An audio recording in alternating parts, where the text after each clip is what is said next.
অসম বিধানসভাৰ শীতকালীন অধিৱেশনৰ দ্বিতীয়টো দিনাও উত্তপ্ত হৈ পৰে সদনৰ পৰিৱেশ। প্ৰশ্নোত্তৰ কালেৰে সদনৰ কাম কাজ আৰম্ভ হোৱাৰ লগে লগে বিৰোধীয়ে উত্তাল কৰি তোলে সদনৰ পৰিৱেশ। দ্বিতীয় দিনাও উত্তপ্ত সদন।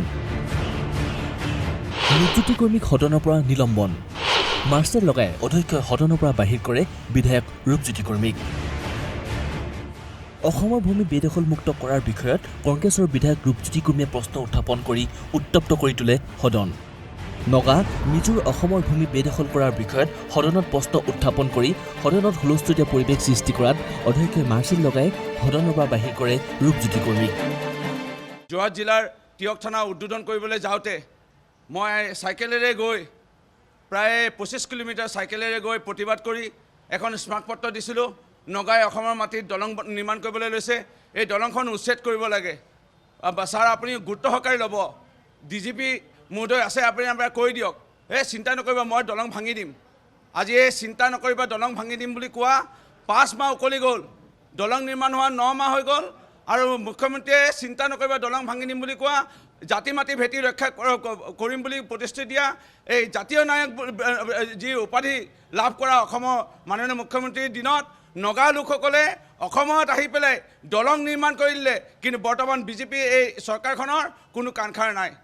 কেম্প নিৰ্মাণ কৰিলে, কাৰেণ্ট পোষ্ট লগাই দিলে, নগা পুলিচ আহি পেলাই তাত আজি মানে গাহৰি মাংস আৰু এই মদ কিবা কিবি খাই ফূৰ্তি কৰি পেলাই তাত অসমৰ মাটিত তেওঁলোকে অসমৰ মাটিত দখল কৰি ল'লে, আৰু আমাৰ অসমৰ চৰকাৰে আমি একো কৰিব পৰা নাই।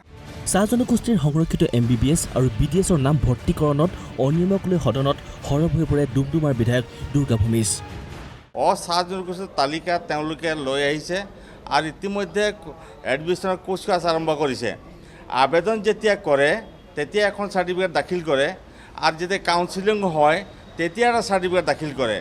ইয়াত এটা ভুৱা চাৰ্টিফিকেটৰ বজাৰ চলিছে, যি ভুৱা চাৰ্টিফিকেটৰ স্বীকৃতি দিছে অসম চৰকাৰে স্বীকৃতি দিছে। আজি কোনোবা জিলা উপায়ুক্তই তাক এপ্ৰুভ কৰিছে, তেওঁলোকে চাহ জনগোষ্ঠীৰ কথা কাষ্টৰ কথা তেওঁলোকে নজনাকৈ তেওঁলোকে আচলতে ইয়াতে এপ্ৰুভেল পঠিয়াইছে। টি ট্ৰাইবছ ডিৰেক্টৰ অফিচ আজি যিটো ৰিহাবাৰীত আছে, ডিৰেক্টৰ জনেও একো নাজানে, তেওঁ চাহ জনগোষ্ঠীৰ কোনো ধৰণৰ প্ৰাথমিক ষ্টাডি নকৰাকৈ তেওঁ এপ্ৰুভেল কৰি দিছে।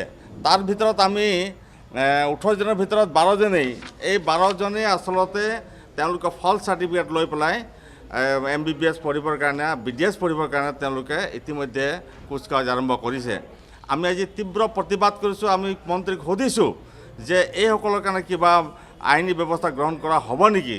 তেওঁ আইনী ব্যৱস্থা গ্ৰহণ কৰা হ'ব বুলি কৈছে, কিন্তু আজি দেখা গ'ল যে তেওঁলোকৰ যিটো বিভাগীয় ডিৰেক্টৰ টি ট্ৰাইবছ ডিৰেক্টৰ তেওঁ নজনাকেই কোনো ষ্টাডি নকৰাকৈ তেওঁলোকে এখন এপ্ৰুভ কাগজ পঠিয়াইছে, যাৰ কাৰণে অসমৰ চাহ জনগোষ্ঠীৰ লোকসকল আচৰিত হৈছে। আনহাতে কংগ্ৰেছৰ বিধায়ক চেয়াৰমান আলী আহমেদেও সদনত বিজ্ঞান মহাবিদ্যালয়ক লৈ চৰকাৰৰ হুহুকা পিছলা নীতিৰ তীব্ৰ সমালোচনা কৰে। যেতিয়া শিক্ষা বিভাগৰ ওপৰত আলোচনা হৈছিল তেতিয়া মই বাগবৰ সমষ্টিত ছায়েন্স কোনো এখন কলেজতে নাই বুলি উল্লেখ কৰিছিলোঁ, আৰু পৰ্যাপ্ত হায়াৰ ছেকেণ্ডেৰী অভাৱত ছাত্ৰ ছাত্ৰীৰ নামভৰ্তিৰ ক্ষেত্ৰত অসুবিধা হোৱা বুলি উল্লেখ কৰিছিলোঁ।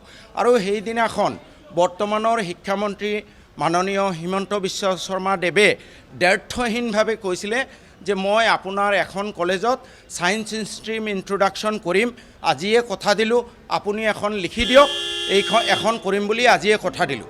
ঠিক তেনেদৰে তেওঁ কথা দিছিল যে আপোনাৰ সমষ্টিৰ এখন হাইস্কুলক হায়াৰ ছেকেণ্ডেৰীলৈ ৰূপান্তৰ কৰিম বুলি মই আজিয়ে প্ৰতিশ্ৰুতি দিলোঁ। আপোনাৰ এখন লিখা পালেই কোনখন হাইস্কুলত কৰিব লাগে মই এইখন কৰি দিম। এয়া আছিলে তেখেতৰ দ্ব্যৰ্থহীন ঘোষণা।